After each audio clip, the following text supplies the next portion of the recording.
Ya, setelah resmi mengumumkan akan mampir ke Indonesia, Coldplay langsung trending di mana-mana karena semua orang pengen nonton ya pastinya. Nah, harga tiket pun sudah diumumkan oleh pihak penyelenggara. Tentunya ini akan berpengaruh begitu ya terhadap kondisi kantong alias keuangan dari para penggemar Coldplay. Nah, kira-kira seperti apa ini cara bijak untuk bisa mengelola keuangan di tengah gempuran konser-konser para penyanyi dan band besar seperti Coldplay di Indonesia? Untuk membahasnya saat ini sudah bergabung bersama kami Mas Safir Senduk selaku perencana keuangan. Selamat malam Mas Safir, apa kabar? Selamat malam Fani, kabar luar biasa. Saya juga dengar lihat cerita Anda, saya juga luar biasa nih.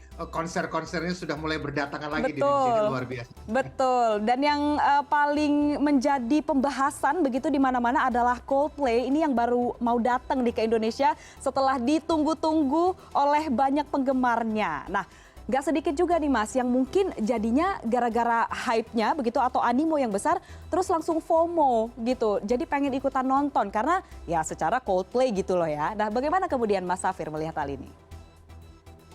Jadi kalau saya ditanya nonton apa enggak, intinya itu aja ya. Kalau saya bilang kalau Anda penggemar konser itu nomor satu, atau Anda memang ngefans sama lagu-lagunya, tidak hanya hafal fiksi aja gitu ya, udah gitu referennya aja gitu ya.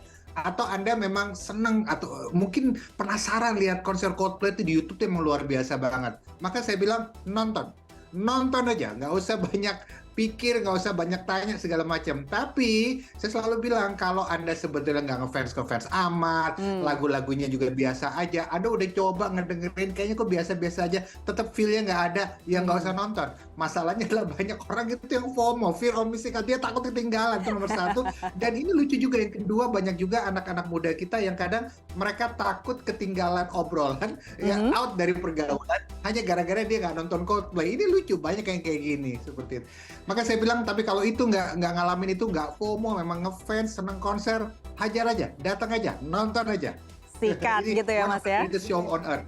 Betul. Oke, nah ini berbicara mengenai orang-orang FOMO, ini biasanya Mas yang nonton konser itu lebih banyak yang emang fans banget atau yang justru FOMO nih yang takut ketinggalan tadi biasanya? Anda akan surprise Fanny ngelihat bahwa setiap konser, kita nggak hanya ngomong Coldplay ya, setiap konser apapun itu banyak yang datang itu kadang-kadang seringkali nggak ngerti 70%, 80% lagunya mereka nggak ngerti gitu. Oh ya? Nggak hafal juga gitu. Tapi mereka datang kenapa? Nomor satu karena mungkin teman-teman kantor yang ngajakin, nomor dua circle terdalamnya itu ngajakin gitu ya.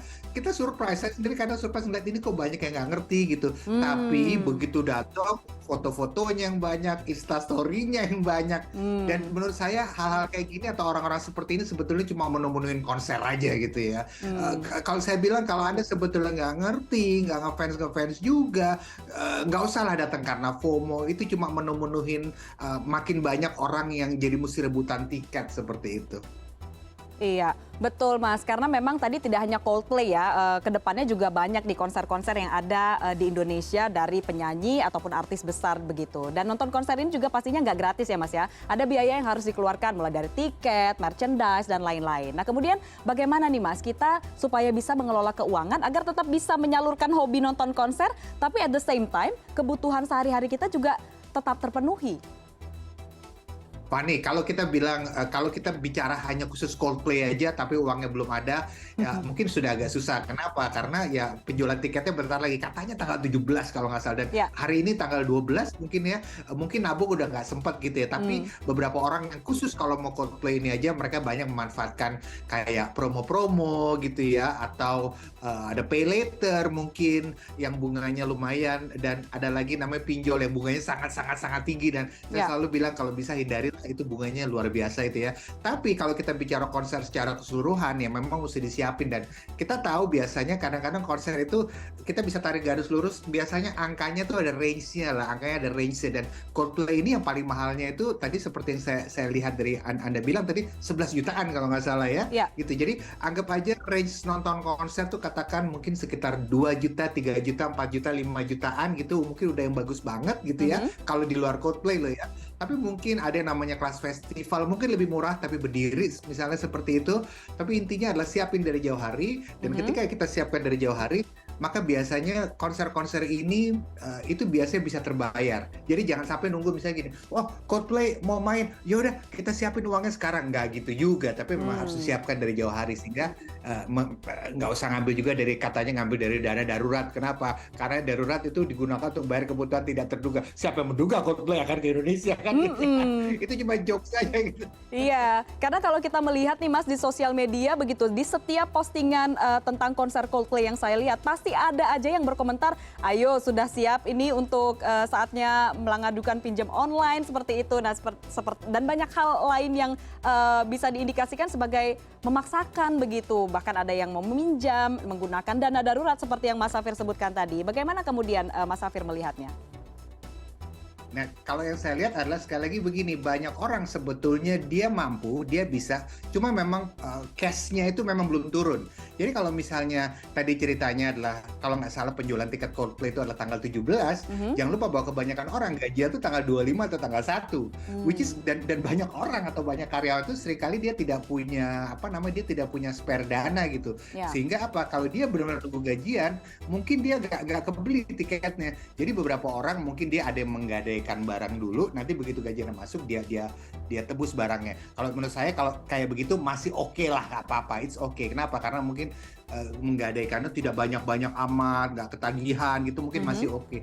Bahkan sebetulnya pinjaman yang berbunga tinggi menurut saya mungkin masih oke-oke aja sepanjang mungkin masih 1 atau 2 dan tidak ketagihan terlalu banyak. Yang paling penting adalah pengendalian diri saya pikir. Dan memang saya harus akui Coldplay ini adalah one of the greatest music concert in the world gitu ya. Jadi kalau memang kita ngefans, kita seneng, kita penasaran, datang aja, nggak usah banyak mikir. Tapi kalau memang kita mungkin nggak ngefans, nggak serk sama lagu-lagunya, nggak usah datang untuk karena FOMO dan lain sebagainya. Cuma menuhin acara pembelian tiket aja nanti. Kasihan yang benar-benar datang karena hafal lagu-lagunya, datang karena benar-benar pengen tahu.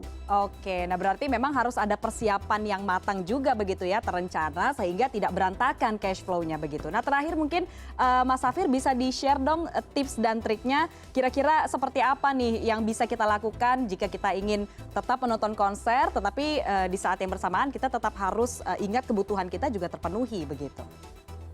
Memang ada beberapa pengeluaran-pengeluaran yang mungkin harus kita korbankan. Kenapa? Karena kadang-kadang seorang artis atau grup band yang memang mau konser di Jakarta, kadang-kadang itu tiba-tiba surprise saja. Yes, kita mau konser gitu ya. Oh, dan tiba-tiba pembukaan penjualan tiketnya misalnya tinggal seminggu lagi gitu dan uangnya belum siap. Jadi memang uangnya harus disiapkan dari jauh hari.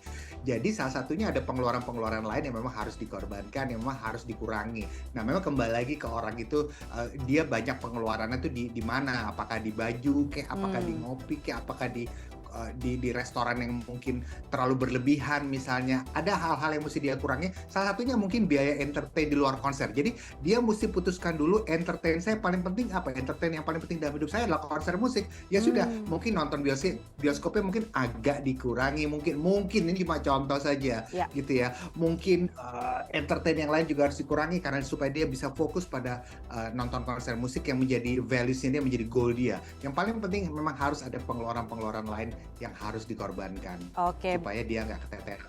Oke, berarti cermat ya untuk mengatur pos-posnya. Baik, terima kasih Mas Safir Senduk selaku perencana keuangan sudah berbagi tips dan triknya bersama kami hari ini. Terima kasih, selamat malam.